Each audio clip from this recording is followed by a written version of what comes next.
আবারও নারীর সাফল্য গাথা ও প্রতিবন্ধকতা প্রসঙ্গ। সামাজিক মর্যাদার দিক দিয়ে দেশে পাহাড়ি নারীদের অবস্থান খুব একটা সুখের নয়।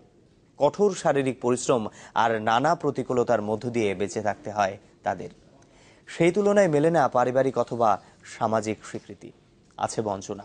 তবুও শত বাধা পেরিয়ে তাদের থাকে জীবন সংগ্রাম। বান্দরবানের প্রত্যন্ত গ্রামের বিধবা নারী মাচ উ মারমা স্বামী মারা যাওয়ার পর গ্রামে ছোট্ট এই দোকানটির আয় দিয়ে দুবেলা খাবার জোটাতেই হিমশিম খেতে হয়।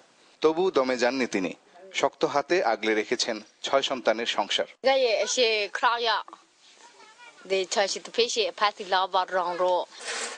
কৃষিকাজ, ব্যবসা বাণিজ্য অথবা জীবিকা নির্বাহের অন্য যে কোনো খাতে কোথাও পুরুষের সমান, কোথাও পুরুষের চেয়েও বেশি পরিশ্রমের কাজ করছেন পাহাড়ি নারীরা।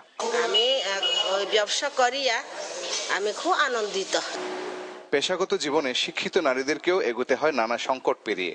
সম্প্রতি কিছু কিছু জায়গায় কাজের নিরাপদ পরিবেশ নিশ্চিত হলেও দুর্গম পাহাড়ি এলাকায় তাদের মুখোমুখি হতে হয় বিভিন্ন প্রতিকূলতার। আমরা নারীরা বিভিন্ন গুরুত্বপূর্ণ পদে কাজ করি, আর আমরা নারী পুরুষ এখানে আমাদের তেমন কোনো ভেদাভেদ নাই।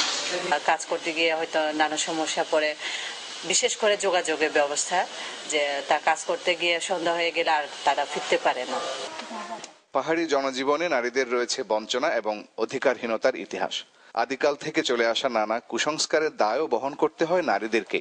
তবে সামাজিক জীবনের বিভিন্ন ক্ষেত্রে তাদের অবস্থান নিশ্চিত করার কাজ অনেকটাই এগিয়েছে বলে মনে করেন এই নারী নেত্রী। আমাদের যে আদিবাসীদের বিবাহ যে ব্যবস্থা, সেখানে আমাদের কোনো লিখিত নাই বলে আমি আমার স্থানে কিন্তু নড়বড়ে। খুবই পজিটিভ রেজাল্ট হচ্ছে। চাকমা রাজা অলরেডি প্রথাগত ব্যবস্থায় কারবারি হেডম্যান নারী ব্যবস্থা করেছেন।